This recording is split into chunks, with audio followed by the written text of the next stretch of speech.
what exactly happened in that sparring that you could mention?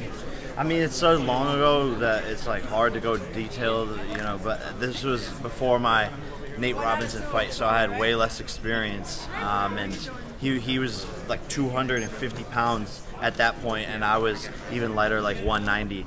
So he just had a huge, massive size advantage of me on that sparring. But I believe I've worked harder over the last 18 months, and I know I'm going to be able to go in there and beat him. On the tape, he got really angry, and he said, "Get the camera out of my face." What happened before that got him angry? There was a lot of shit talking going on. Like you saw today at the press conference, he was saying, you're a YouTuber, you'll never be a professional fighter, I'm beating your ass, all of these things, name calling. So he had 1 year of boxing at that point. 1 year of boxing. Just being demeaning, obviously, and that's that, Jay, can you talk to us about why Hasim Rahman Jr. as an opponent? Well, look, I mean, he has a name.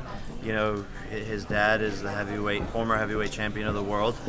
He's 12-1, has a really good record, and he fits the part. He can talk the talk. We can sell a big fight because of this. Obviously, it's entertaining. Fans want to see that. Fans want to see the shit talk, and it's a big challenge for me. I'm always stepping up with every fight, increasing the level of opposition, and he is just that. He's a real professional boxer, and I wanted to check that off the list because everyone's saying, fight a real boxer. Okay, August 6th, let's go. I just spoke to Logan, and he said he told you that Tommy Fury was going to pull the same BS they did the first time.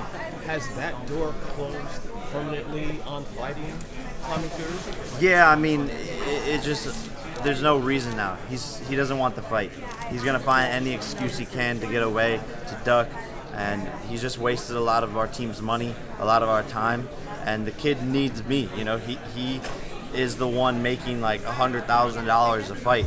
When he fights me, he's making a couple million. So he needs me. I don't need him, and I'm just sick of his bullshit. In terms of shit talk, did you ever consider Andrew Tate as an opponent? He said that next question. He would beat you up. Which kid? Andrew Tate. Next question. I don't know. Let's focus on August 6th, please. How was it sizing him up? Advantage that both of y'all have been going into this fight that were previous sparring partners. Don't know that was asked that yet. Do you believe you have a slight advantage, as knowing how he fights when he's coming sparring? Yeah, I mean, I think I just worked harder. I think I've been more dedicated over the past 2 years than he has and gotten exponentially better. So that's what I'm banking on, and that's what we're hoping going into the fight is the case, I work so hard in the gym, and there's no way that he can match that. Will the critics finally give you your full props after you fight this quote-unquote real boxer? As he's done the amateur pedigree, he has fought real fighters at this moment, so do you believe your critics will give you that? I think they'll have to. They'll have to respect it. Even if they don't like me, they'll have to respect it and be like, okay, he fought a real boxer, and he won. And I plan on winning in a vicious knockout. And once I do that, people are going to be like, Jesus Christ, he just knocked out a heavyweight. Your reaction to seeing Hasim Rahman Sr. here, former heavyweight champion of the world, does that make any difference to you having him across the table? I think it's cute. He's going to hold his son's hand into the ring, hold his hand along this process. It's bring a kid to work day. He can't do this by himself. He needs his daddy. He needs his daddy. Said about him not working hard. Yeah, it's embarrassing. Like, his own dad is just talking shit about him. So I don't know. That whole thing was just a bunch of debauchery. It's just like talking to a wall of stupidity. That whole family. Were you surprised that 90% of the comments I get in my mentions are that fight's staged. He's going to take a dive. Just because of one sparring session. Meanwhile, sparring sessions happen all the time. Can you please squash that or address that, because I'm getting tired of seeing it in my mouth. Yeah, it's fucking ridiculous. Like, it's illegal to do that, first and foremost. Secondly, sparring partners spar all the time. Look at Triple G and Canelo. Look at Dillian White and Tyson Fury. So this is a common thing, and they have so much pride and ego, and like you see the real tensions. You can feel that energy in the room. So the people that think that are obviously just the Jake Paul haters who want to discredit any single thing that I'm doing. His last fight. How much will I weigh? I'll weigh like 195. I walk around at 195. Yeah. How much do you think you'll weigh in at? Probably 195. 195. Yeah. Okay. But he's not allowed to weigh more than 210 in the ring. Or He the second day weigh-in? No, the second day weigh-in Saturday morning.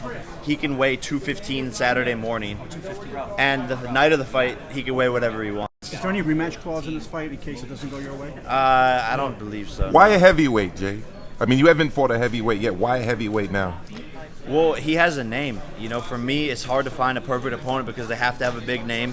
They have to be a good fighter. They have to be a professional boxer. I wanted to check that off the list. And so he just fit the whole entire description. And I know what I'm capable of. If I'm knocking everyone out at cruiserweight, then why can't I knock out someone at heavyweight, Talk about scrambling to find a new opponent and how you landed on Rahman Jr. Yeah, look, there was a couple of names on the list. We were looking at Julio Cesar Chavez Jr., but he couldn't do it.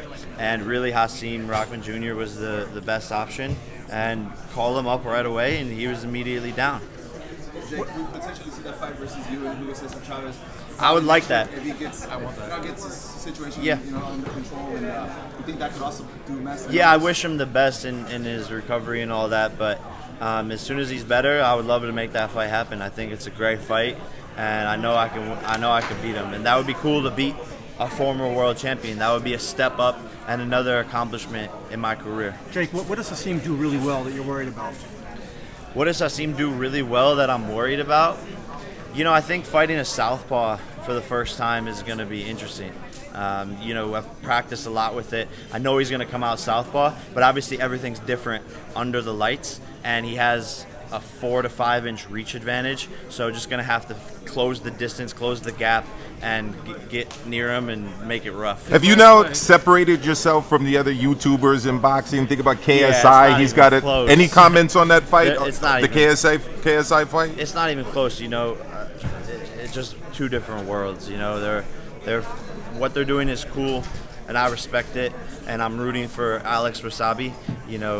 But it's just not the same level of shit that I'm doing, as far as competition-wise. Rahman did lose his last fight, but he did throw 50 punches around. You've not seen 50 punches around. Woodley averaged, I think, 30 in the second fight. First fight, he was throwing about 20 punches around.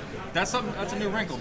Besides being a southpaw, he throws a lot of punches. Are you ready to see volume, and do you think there'll be opportunities for counter shots? For sure. I mean, he was throwing a lot of punches, but it was because the guy was sitting there as a heavy bag. He couldn't get out of the way. So when he's fighting me, that punch count's going to come way, way down because he's not going to be able to hit me. This is surreal. Like the fact that this is all happening is a dream come true. The 12-year-old version of myself would be giving me a high five, and you'd be so proud of what I've done and what I've accomplished. And this was a dream come true. I wrote it down on my bucket list when I was 18 years old to sell out Madison Square Garden. I didn't know what it was going to be for or why, but here we are 7 years later selling out the most iconic venue in the world. It's pretty remarkable. Do you consider McGregor responding to your win?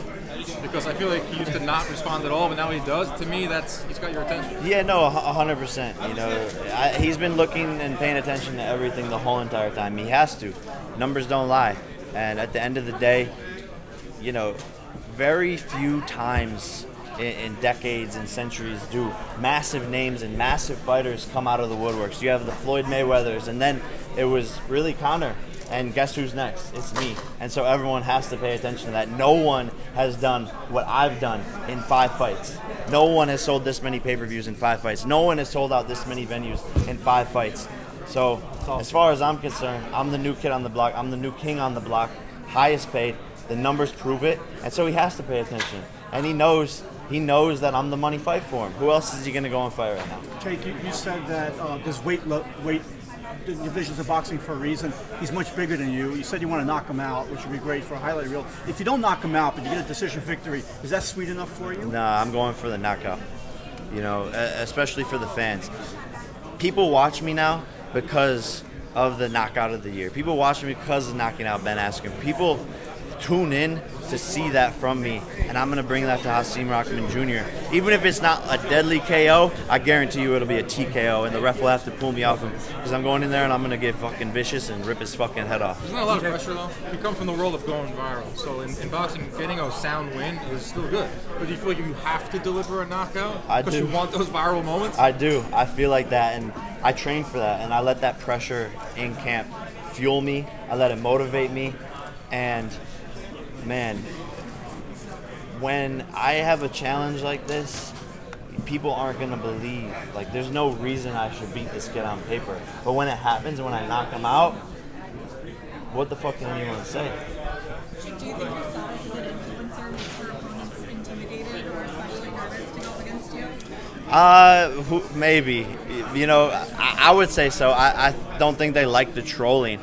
But for me, more so it's about fighting in front of 20,000 people. You can't replicate that. And that's something that I've done now a couple of times. And so having that experience under my belt is a really big advantage going into these fights. Jake, usually in the highest levels of boxing, a fighter or a champion gets 8 to 10 weeks of a camp to prepare for an opponent. You're not going to get 8 to 10 weeks to prepare for Hasim Rahman. Does that change or worry you at all? It doesn't. It doesn't. You know, I'm always ready. We make adjustments fast. I'm a quick learner. And so, yeah, I only had 30 days to switch to training for a southpaw. But for me, that doesn't matter. I told Ariel yesterday that you saved the sport, and that without you, it was floundering. If that's what you said, can you explain what you meant by that? Yeah, I mean, no one was watching boxing. There wasn't any hype around it. You know, you'd watch occasionally the heavyweight fight or, you know, maybe Floyd, but then as soon as he retired, everything got really boring. And there was an era where there wasn't any fights that anyone heard of. No names were breaking out. It was a very stagnant period. And so when I came in and switched the whole game up, brought in the social media element, brought 60 million followers over into the sport, you see a difference, and it's made an everlasting impact. One more question, guys. The year boxing's having right now. It's great. That's what I'm saying. There's so much momentum, and now you see boxing taking over MMA. The MMA scene has been fucking dead. The UFC hasn't been putting on any events that anyone is talking about. Yet boxing has had massive fights back to back to back, and it's been really fun to see. And boxing's taking over MMA again. Congratulations. Top three in boxing right now. I would say Devin Haney, David Benavidez, and Errol Spence. No Thank Canelo. you, guys. Thank you. No Canelo, the fuck. Thank you, guys. Thank you, everybody.